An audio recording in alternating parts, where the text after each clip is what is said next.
Magandang umaga, tanghali, gabi mga bossing.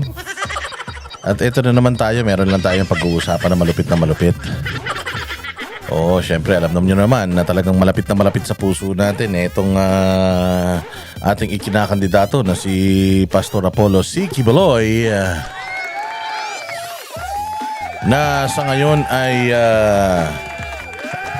ay politically persecuted at nakapiit dyan sa may Pasig City Jail, nang kamakailan lang din po ay itinakbo sa pagamutan dahil siya po ay, alam nyo na, medyo may edad na rin yung tao, tapos alam nyo naman congested kasi yung mga ano natin dito, yung ating mga kulungan dito, kaya ayan na nga, nagkahawa-hawa na, nagkaroon siya ng community acquired pneumonia. Naku po, napakahirap nito para sa isang may edad. Alam nyo naman, Pastor Apollo Quiboloy is 75 years old already, and vulnerable na siya sa mga ganito talagang mga sakit. Kaya nga, sabi ko nga talaga, inhumane talaga eh. Hindi talaga para sa akin, ito para sa akin lang napaka-inhumane netong ginagawa ng pamahalaan natin sa kanya, considering that he is a man of faith. Pangalawa, bukod sa siya ay man of faith, si Pastor Apollo Quiboloy ay malaki ang naitulong sa sambayanang Pilipino since 2005. Sila po ay nag-clean up drive, tree planting activity. Simula pa po noong araw pa, sila na ay tumutulong sa mga kababayan natin ng tahimik sa tuwing tayo ay babagyuhin, sasabog ang bulkan, lilindulin. Kung matatandaan ninyo yung nangyari dyan sa Leyte o sa Samar, yung Yolanda, sila po ang kauna-unahang grupo na dumating dyan para magbigay ng tulong. So, Pastor Apollo Quiboloy, along with his church, yung Kingdom of Jesus Christ, they're always for nation building. Alam naman natin na malaking factor at itong si Pastor Apollo Quiboloy sa administrasyon ni Pangulong Duterte, kasi hindi lang po siya tumutulong sa environment natin simula't simula pa. Kung hindi mo, tumutulong din siya sa mga nasasalanta ng mga dilubyo at bagyo, tumulong din siya sa pamahalaang Pilipinas by means of NTF-ELCAC at Laban Kasama ang Bayan ni Ka Eric Celis at ni Doc Lorraine Badoy. Siya po ay nag-spend ng pera, sobrang pera, more or less mga 2 billion ang kanyang inilabas galing sa kanilang yaman para ang inyong mga anak, ang inyong mga pamangkin, ang inyong mga kapitbahay ay hindi ma-recruit ng mga komunista, makatulong sa inyo, mag-aral, makagraduate, maging normal na tao, makatulong sa inyo sa paglaban ninyo sa buhay, hindi sa paglaban sa gobyerno. So dahil sabi ko nga sa inyo, marami sa inyo ang nagtatanong sa simbahan nila, bakit kayo benta? Bakit kayo nagfa-fundraising? Lahat naman tayo nagfa-fundraising. Ang tanungin natin, saan ba napupunta yung nire-raise nila na pondo? Napupunta po yan, bossing, sa mga programa nila para sa Pilipinas, hindi lang para sa sarili nila. Ang KOJC po ay sobrang self-sufficient at yung kanilang wealth ay sustainable in a sense na they can stop for 3 straight years without fundraising, without anything. They'll just stop. And ikakain sila ng 3 taon. Ganun sila ka-stable, mga bossing. Ganun yung leadership na meron si Pastor Apollo Quiboloy, to the point na kayang-kaya talaga natin tumulong sa kapwa natin dahil sobra-sobra ang biyayang natatanggap natin mula sa langit. Ngayon, bakit ko ibinabalik ito? Bakit ko ikinakwento to sa inyo? Gusto ko lang malaman ninyo at makita ninyo kung gaano kabait na tao itong si Pastor Apollo Kibuloy at kung gaano siya kalinis, zero corruption at kung gaano niya kamahal ang bayang Pilipinas. Hindi na niya kailangan tong mga senado na to. Hindi niya na kailangan to kasi nakakatulong naman siya sa kapwa niya Pilipino kahit naman hindi siya tumakbo sa pamahalaan. Pero bakit siya tumakbo sa pamahalaan? Katulad ng sinasabi din natin lagi, pinulitika kasi siya. Ginamit yung politika para sirain siya. Kaya papasok siya sa politika hindi para linisin yung mga pangalan niya o yung pangalan niya, kundi para linisin yung sistema. Kasi hindi dapat nangyayari na nawe-weaponize ang gobyerno laban sa mga kalaban sa politika. Yun po mga bossing ang reason why Pastor Apollo Kibuloy run, and at the same time yung kanyang advokasya na pagandahin ng bayang Pilipinas, gawing first world country ang bayang Pilipinas, yun talaga ang pinaghuhugutan niya. He's 75 years old at hindi na rin siya tatagal ng another 75 years pa dito sa bayang Pilipinas, dito sa earth. Sigurado tayo na someday, somehow, mawawala din siya dito sa mundong ito. And ang gusto niyang mangyari, before man lang dumating yung panahon na yun, nagawa niya na yung kanyang misyon sa kanyang kongregasyon, magawa naman niya yung kanyang misyon dito sa bayang Pilipinas. Mapaganda Pilipinas, maging first world country. Kaya nga, si Pastor Apollo Kibuloy, lahat ng politiko tinutulungan niya Kaya nga, ikinampanya niya si Bongbong Marcos, mga bossing Kaya niya ikinampanya si Bongbong Marcos kasi nga alam niya na ipagpapatuloy ni Bongbong Marcos yung magandang mga nasimulan ni PRD. Well, apparently, as it turned out, manggagamit lang pala ang visit na yan. At ginamit lang lahat ng mga nakapalibot kay PRRD, pati mga pera ginamit nila para lang sila'y manalo at makapambudol sa sambayan ng Pilipino. Ba't ko nasabi? Napakalaki po ng perang ipinuhunan ni Pastor Apollo Kibuloy sa kandidatura niya ni Bongbong Marcos para lang sa continuity. Para lang maipagpatuloy lahat ng mga ginawa ni PRD sa bayang Pilipinas. Kasi nakabuti talaga yun sa atin. Aminin natin lahat yan. Nakabuti sa atin lahat yung mga pinagagawa na yan ni PRD. Ngayon, si Pastor Apollo Kibuloy, ganit ba siya sa kapangyarihan? Hindi. Bakit? Noong panahon ni PRD, yun na yung chance para siya ay magkaroon ng posisyon sa pamahalaan. Pero hindi niya nga ginawa Bagkus, imbis na siya pa yung magkamal ng pera katulad ng nangyayari ngayon, yung mga kaibigan nitong presidente natin ang yayaman na lalo Balita ko nga yung kanyang special assistant na si Lagdameo, balita ko nga dyan sa may Forbes Park daw, mayroong bilyon-bilyon na halaga ng bahay na pinagagawa dyan. Ito si Pastor Apollo Kibuloy, baliktad. It's the other way around. Nasa kapangyarihan yung kanyang kaibigan, siya ang spiritual advisor ni PRD. Pero instead siya ang magkamal ng posisyon, siya ang magkamal ng pera. Anong ginawa?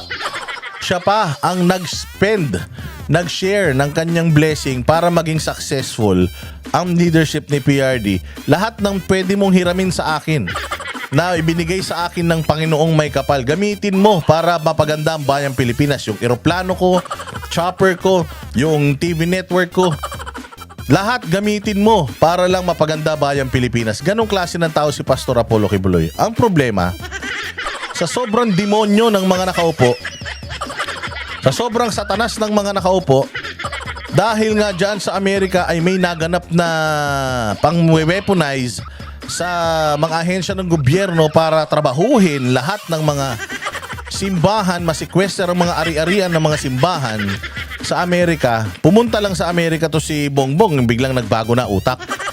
Bigla na siyang naging satanas. Enough para buhayin yung mga namatay ng kaso ni Pastor Kibuloy, ilipat sa Maynila, paghiwa-hiwalayin ng korte.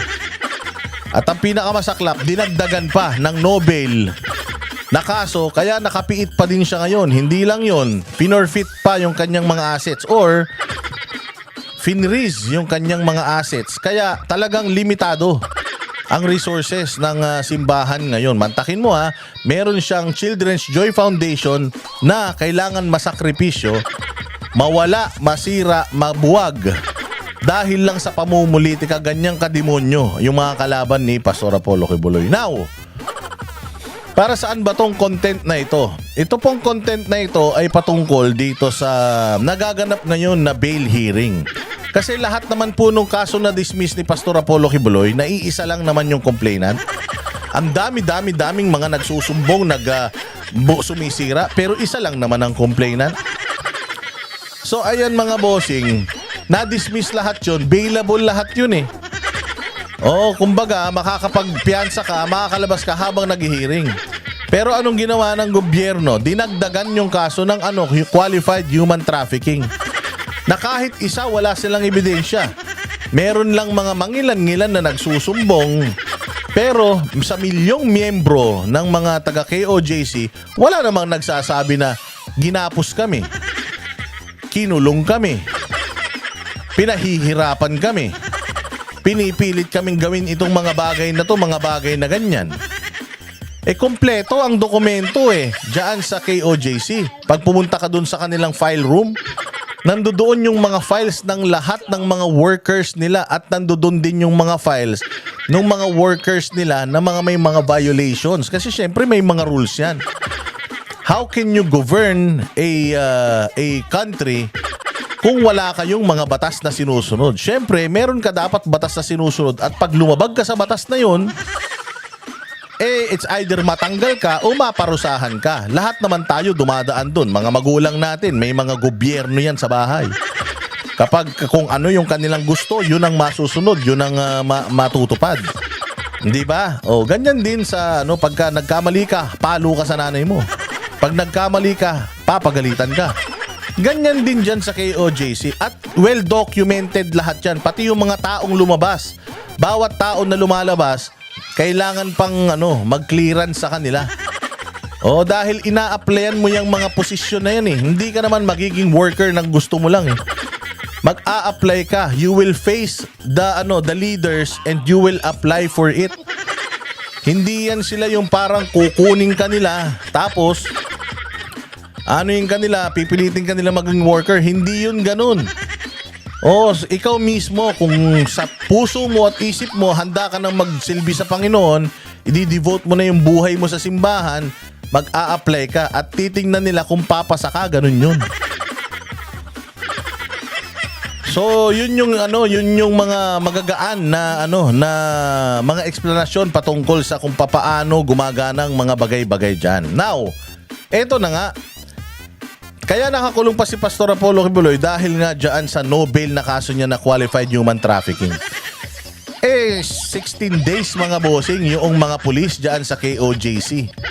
Noong KOJC, remember, 16 days sila nandiyan dyan. Kahit isa, wala silang nahanap na nakakulong na mga bata. Kahit isa, wala silang nahanap na mga tao na hindi nila gusto yung ginagawa nila, napipilitan lang. Bukas ang gate, 2 gate ng KOJC, walang lumabas ni isa. May mga lumabas, pumasok din. O ibig ko sabihin, yung sinasabi nilang human trafficking, yung sinasabi nilang may mga ikinukulong, pinahihirapan at merong mga pinapwersa na mga tao na gawin yung mga bagay-bagay na ayaw nila, walang ganun. Bakit? In 16 days, wala ni isa na lumapit man lang sa kapulisan. Diyan, natutulog, libo-libo. Paano mo ako mapapaniwala na merong pag-aalipusta at paglabag sa karapatang pantao diyan sa loob ng KOJC kung 16 days na nandiyan yung mga pulis, ni isa wala man nagsumbong. Araw-araw nilang iniikot lahat ng kwarto, ni isa wala silang nakitang nakakulong. So yun ang ating ibig sabihin na itong nangyayari kay Pastor Apollo Kibuloy ay political at alam natin na napakalakas ng nasa likod nito. Sobrang lakas ng nasa likod na to the point na yung mga nasa Amerika ay bitaw na ng memorandum na itigil na ang pag-weaponize sa mga ahensya ng gobyerno against religious organizations.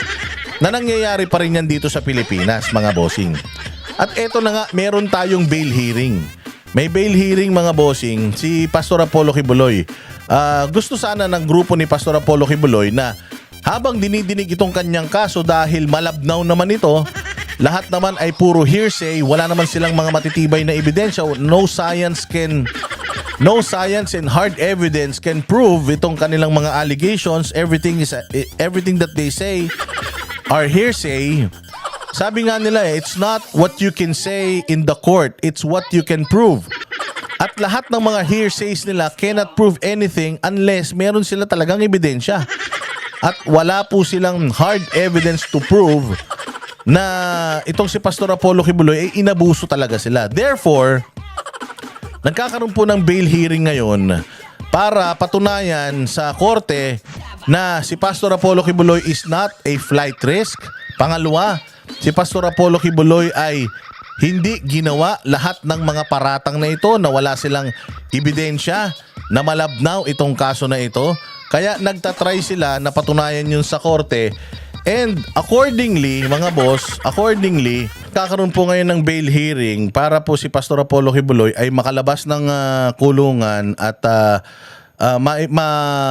makapag-kampanya, and at the same time magawa niya na yung kanyang trabaho na normal, which is mag-preach sa mga members niya.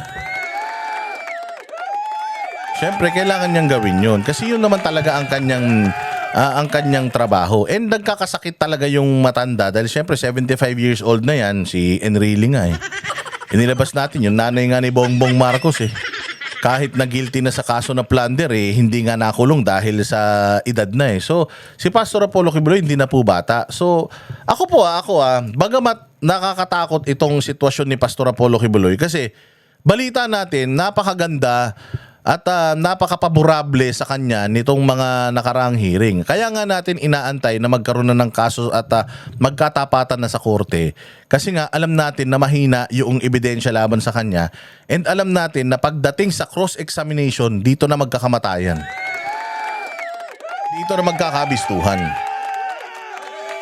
At naniniwala ako na napakagagaling ng mga abogado ni Pastor Apollo Kibuloy. Tapos si Pastor Apollo Kibuloy nagsasabi pa ng totoo.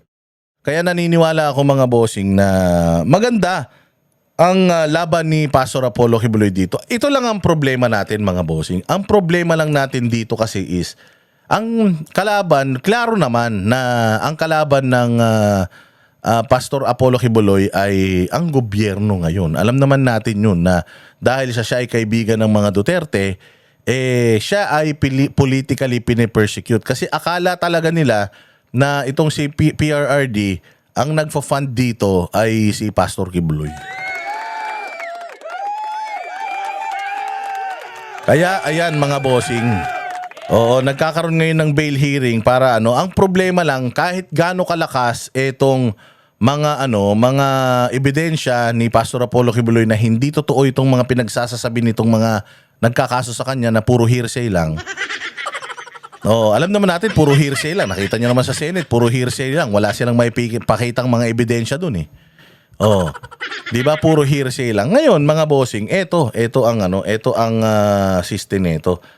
Papaano kung na-impluwensyahan na, alam natin na hindi Ako, naniniwala ako na yung judge na humahawak nitong kaso na to ay hindi mo pwedeng i-pressure. Alam natin. Ako personally, alam ko na merong pressure coming from the higher ups patungkol dito sa kaso na to. At mapapahiya kasi sila To save face, they will definitely interfere. And I hope and pray na itong mga lawyers natin, lalo-lalo yung mga judges natin na mga galing diyan sa RTC ay hindi po magpapasway. Sana po ay hindi po kayo magpa-impluwensya sa mga nasa kapangyarihan kasi mawawala din ang mga yan. And ang sinumpaan po ninyo na ay magiging patas po ang pagtingin ninyo sa lahat ng mga kaso at kayo po ay magpapatupad ng batas. Kung wala naman pong mga ebidensya, mahina ang kaso, kung ano po yung dapat, kung ano po yung dapat yun po yung maging desisyon natin. Hindi po pwede na mapakialaman kayo ng mga nasa gobyerno gawa ng separate po kayo nakahiwalay po. Malaki po ang kumpiyansa namin sa korte sa Pilipinas. Kaya nga ayaw namin pumasok ang ICC dito Kaya nga ayaw namin magkaroon ng ICC dito kasi kami naniniwala pa kami sa justice system sa Pilipinas at naniniwala pa rin po kami sa integridad ng mga huwes. Kaya po, sana lang kung ano po yung tamang desisyon na ayon po sa circumstances, sa ebidensya, sa pagpipresent na ang magkabilang parte, kung ano po talaga yung desisyon. Sana yun po yung manaig. Hindi po yung desisyon dahil na-impluwensyahan po tayo ng mga nasa kapangyarihan. We still believe na ang morals and moral compass ng ating mga huwes, lalong-lalo na itong humahawak ng kaso na ito, ako po ay naniniwala na kayo po ay taong gobyerno, taong batas at ipatutupad po ninyo sa abot ng inyong makakaya yung batas nang hindi kayo pwedeng itamper, mahamper yung inyong tamang pagdidesisyon at hindi po mai-influence. Nakabantay po kami sa kaso na ito at talaga naman kung yung tamang desisyon ang namutawi dito, mabigyan ng bail si Pastor Apollo Kibuloy kasi hindi po yan tatakas. Haharapin niya lahat ng kaso niya. Kaya lang naman siya nagtagubi force because of the extraordinary rendition. That's really happening. There's a clear manifestation from the US Senate about it. So meron siyang reason kaya siya nagtago before. Pero ngayon, currently Donald Trump is kumbaga condemning itong nangyari sa Amerika, naniniwala tayo na talagang wala ng reason si Pastor Apollo Kibuloy para hindi harapin lahat ng mga kaso na to. Sabi nga niya, gustong-gusto ko na nga itong harapin talaga para matapos na. And ito na po yun. Wala pong reason si Pastor Apollo Kibuloy na tumakas or hindi na magpakita kasi kaya nga po siya tumatakbo bilang senador Kaya nga namin siya ikinakandidato. Kasi nga po, naniniwala siya na kayang-kaya niyang manalo, pagandahin ng Pilipinas. At the same time, nandito siya sa Pilipinas, hindi siya alis. Matanda na po yung tao. Hindi na po siya talaga dapat nakahalo sa common na bilangguan. Alam naman natin na kaya siya nilagay diyan is para ma-break yung kanyang faith. Hindi naman susuko itong mamang ito dahil subok na ang tibay ng puso at damdamin at isip at faith nito sa Panginoon. So sana lang po yung ating mga judges na umahawak ng mga kaso na ito, sana po wag po kayong papayag maimpluwensyahan ng Malacanang, ng Department of Justice, ng DILG, ng mga pribadong mga tao, lalong-lalo na ng mga komunista na galit kay Pastor. Sana po kayo po ay magkaroon ng independence at wag po kayong magpapabudol sa mga pangako kung meron man inaalok ang mga yan. Pakinggan po natin itong update tungkol sa bail hearing at tungkol sa sakit ni Pastor Apollo Kibuloy na pneumonia. Sa ikalawang pagdinig ng Pasig City Regional Trial Court Branch 159 hinggil sa petition for bail na inahain ng kampo ni Pastor Apollo Kibuloy ay sumalang na sa cross-examination o interogasyon ng depensa si alias Amanda. Ang cross-examination ay paraan ng depensa para hamunin ang kredibilidad ng testigo laban sa mga inaakusahan nito. Unang nagtanong sa witness ay ang lead counsel ni Pastor Kibuloy na si Attorney Israelito Torion kung saan nakapagtanong daw ito ng halos 3 oras sa bail hearing. I cross-examined the complainant for 2 hours and 40 minutes as to what were the topics of my cross-examination. I'm very sorry I could not reveal to you because of obvious reasons. That's under the rule on sub judice. Grabe, almost 3 hours na ginisa ni Attorney Torion. Imagine ninyo anong itsura nitong Amanda na ito. Habang ginigisa ni Attorney Torion, balita ko malimali yung mga conflicting, di ba? Yung mga sagot nito kahit dun sa Senate Sa Senate pa nga lang, palpak na yung testimonya niya Lalo na kaya dito. Kaya nga itong maganda kesa dun sa Senate inquiry. Kasi dito, mako-cross-examine mo siya. Under oath, talagang lahat ng mga sasabihin niya, yung pinirmahan niyang affidavit, kaya mong himay-himayin at kaya mong sirain yun kasi nga nagsisinungaling. Imaginein mo ay Lodin as good as Attorney Torion grilling you, cross-examining you, proving that you are a liar for 3 hours. Imagine gaano ka hostile yung situation na yun. Imagine. Kaya nga sabi ko nga sa inyo, ako, naniniwala ako na yung mga judges dito will see kung anong klaseng kaso ito. This is just, to me a political case. Wala pong basihan, walang lahat puro kwentong barbero, lahat puro istoryahe, walang ebidensya. Puros kwento ni ganito, kwento ni ganyan. Lahat naman pwedeng pwedeng magkwento-kwento lang eh. Lahat naman ng ginawa nila is for sirain ng Pastor Apollo Kibuloy, pati ang mga Duterte eh. Lahat naman yun for propaganda lang. Sana ka talaga, naniniwala ako sa mga judges natin dito sa Pilipinas, lalong-lalo na yung mahawak nitong kaso na to, na makikita nila na nagsisinungaling ang mga ito at sana po mapayagan si Pastor Kibuloy na magpiyansa para naman makabalik na siya sa kanyang gawa habang pinaglalaban niya yung tong kaso na to, at the same time mabigyan siya ng karapatang mangampanya para naman sa ikabubuti ng Pilipinas. Cannot talk on the merits of the case. But it was not finished. I barely scratched the surface. And after 3 hours, it's still not finished and he barely scratched the surface. Imagine how many more questions and how many more proof Attorney Torion has para lang mapatunayan na itong Amanda na ito ay sinungaling. we will resume on February 6 of 2028 at 1:30 in the afternoon. Again, this is a 3 hearing. Nung una hindi natuloy. So ito, may isa pang hearing sa February. And after that, 30 days bago desisyonan ng korte whether papayagan mag-bail si Pastor or not. Again walang pinatay si Pastor. Walang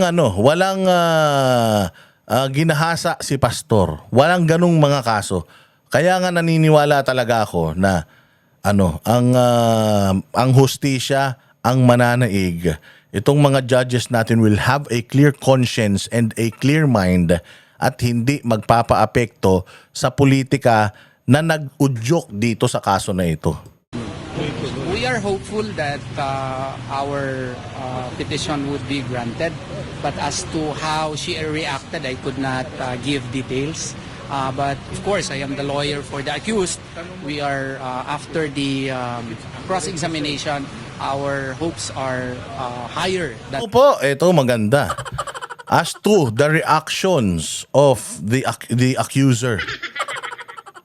We have high hopes before. And after seeing her reactions, after hearing her answers, our hopes are higher. Mas mataas na yung aming chance. That's according to a law din. JMC law din na nagsabi niya mas mataas na daw yung kanilang kumpiyansa. Nako po, ano kayang pinagagawa nitong babae na to? Sabi ko nga sa inyo, kapag ikay nagsisinungaling, mahuhuli ka. Kasi nagsisinungaling ka. Pag nagsasabi ka ng totoo, kahit pa ikot-ikuti ng mundo, hindi ka nila mamamali. Pero kung ikay nagsisinungaling at alam mo na ikaw ay nagamit lamang, nako po, sigurado. Lalong-lalo na pag humina to, tingnan ninyo yung handler nyo, iiwanan kayo. Tingnan nyo nangyari kay Matubato. Hindi ba si Matubato nawawala na? Ni walang record na meron siyang passport kaya nakalabas siya ng bansa. Patay kayo. Sabi ko nga sa inyo, walang sumira ng buhay nyo kundi kayo rin. Sumira ng buhay nyo kayo din at nung 10 ng mga tao na humawak sa inyo. Before. Samantala, pinayagan naman ng korte ang butihing pastor na manatili muna sa isang ospital. Maraming salamat, Judge, for allowing Pastor Kibuloy to stay in the hospital. Again, he's 75 years old, suffering from pneumonia. And this is a community-acquired pneumonia. So nahawa lang siya. Alam naman natin, sa kulungan, congested talaga. And si Pastor Apollo Kibuloy ay kasama ng mga normal na preso sa kulungan. So, siya ay nahawa at nakikita naman natin na itong judge talaga natin dito sa Pasig ay may puso dahil nakikita niya yung urgency, yung need na magstay pa si Pastor Apollo Kibuloy sa ospital, nakikita niya yung vulnerability ni Pastor from illnesses kasi nga may edad na ito. Matapos mapatunayan na may iniinda itong karamdaman. Our motion for his hospitalization was in effect granted because of the urgency of the situation last Saturday. And as of now, the warden is given the discretion as to whether or not he will be hospitalized either in Pasig Regional Hospital or in the Philippine Heart Center. Even the warden affirmed the urgency of the situation last Saturday. Pastor Apollo Sikibuloy was coughing. We confirmed that. And for a while, he had to be transported to the hospital for immediate relief. Ayon kay Torion, maaring nagkasakit ang butihing pastor dahil sa kanyang bagong environment o kinalalagyan ngayon. He is not so used to the Tama to si Attorney Torion dito eh. Pastor Kibuloy is used to being with nature. Kaya nga patanim ng patanim yan. Pag nakita niyo yung Glory Mountain, doon lang namamalagi yan, Prayer Mountain at saka dyan sa may central compound ng KOJC. Ano yan, talagang sobrang presko hangin dyan. Puno, pine trees, halaman, talagang malinis na malinis siya. Kaya nga nung pumasok nung siege yung mga pulis dyan, nangamoy alipungan dyan eh. Oh, very critical sila pagdating sa baho ng amoy. Yung ang kanilang CR diyan, walang amoy, pwede kang kumain eh. Yun nga daw ang kasi si pastor lagi siyang service excellence eh. Yun daw CR, pag kaya mo nang kumain doon, ibig sabihin malinis na yun. So sa mga CRs nila dyan, kaya mong kumain kasi sobrang linis, ang bango talaga. Kaya nga noong hearing, di ba, tinanong sila, ba't naka-face mask kayo ng Senado, di ba? Sabi ng mga taga-KOGC, ang baho kasi, hindi kami sanay. Totoo yun. Kaya nga pag noon nandiyan ako, 3 times a day ako maligo eh. Kasi nga ayaw ko maamoy nila ako ng mabaho eh. O ano pa naman. Malakas pa naman ako magpawis. Kaya sobrang talaga, sobrang change of environment. And sana naman i-consider talaga na makapagpiyansa itong mama, makabalik sa kanyang nature, and then malabanan ito ng itong kaso niya ng ng patas. The environment where he is placed now, and the ventilation may not be good for his health, knowing that he is already 74 years old, and Pastor Apollo Sikibuloy is used to nature. His house residence is in Glory Mountain, where trees are abound, as well as birds are there, and nature is there, and that's his environment. And now the environment is changed drastically, and that is why his health has responded negatively. Dahil nasa ospital si Pastor Kibuloy, hindi siya pisikal na nakadalo sa hearing, kundi sa pamamagitan lang ng video conferencing. Nakatutok di umano ito sa buong durasyon ng pagdinig. He was observant, but he was lying on his... Ayan. So yun ang magandang balita rito mga bossing, kasi nagiging maganda yung nakikita natin na takbo netong kaso na ito, and alam naman natin that this case, most of the cases which was filed against Pastor Apollo Kibuloy has been dismissed sa Davao City 4 years before. Oo. So 4 years earlier it was dismissed, and nadagdagan na lang yan dito. And hopefully, yun lang naman ang ating prayer. Sana yung ating mga judges maging reasonable, maging humane, at sumunod sa kanilang sinumpaan, sa kanilang tungkulin na uphold the law. Kung ano yung batas, ayun po yung ating sundin. At sana po yung magkaroon po sila ng independence. Hindi po sana sila ma-influence. Alam naman natin kung gaano kadumi maglaro itong administrasyon na ito. 10 ng mga taong nag-aakusa kay Pastor Apollo Kibuloy. At mas malaki alam ko may mas malaking tao behind this. May pera na gumugulong dito. Kaya nga sana lang po etong ating mga huwes ay hindi po magpalinlang, hindi po magpabili, lalong-lalo nang hindi magpaapekto sa panghaharas netong mga nasa kapangyarihan. Dahil balang araw, yung mga yan, matatapos din ang termino ng mga yan. Pero yung pong inyong gagawin na kabutihan dito sa kaso na ito, habang buhay po na tatatak po yan sa inyong pagkatao at habang buhay po namin kayong papalakpakan, pasasalamatan at talaga naman na dahil ginawa ninyo at gagawin ninyo ang inyong trabaho nang walang hassle, nang walang impluensya ni numan. So sana lahat tayo ay manalangin na ang ating butihing pastor Apollo C. Kibuloy ay manalo sa Senado para magkaroon ng pagbabago at makagawa siya ng mga programa para sa kaibubuti ng bayang Pilipinas. At syempre, hindi pa natin alam kung anong kanyang numero, 53 ba or 54. Pero kung ano man ang maging numero, lagi na lang ninyong tatandaan yung kanyang pangalan. At sa Mayo 2025, atin pong ilagay sa ating mga balota. Unang-una, bago tayo pumili ng ibang mga senador, Pastor Apollo Kibuloy, dyan sa inyong mga balota. Maraming salamat. Mabuhay kayo. God bless us all and God bless the Philippines. Kita-kita po tayo ulit sa susunod nating vlog. Mag-subscribe, share kayo at mag-like dito sa ating channel. And syempre, yung ating Facebook page ay inyo rin pong i-follow. At yung isa po nating YouTube channel, follow nyo din po. Maraming salamat po muli. Magkita-kita tayo sa susunod na mga uploads.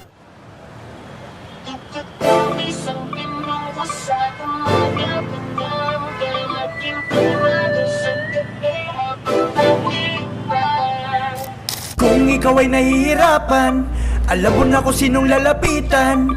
Zero korupsyon at kahirapan, yan ang pinaglalaban. Kibuloy na kami, sigurado na ating kakampi.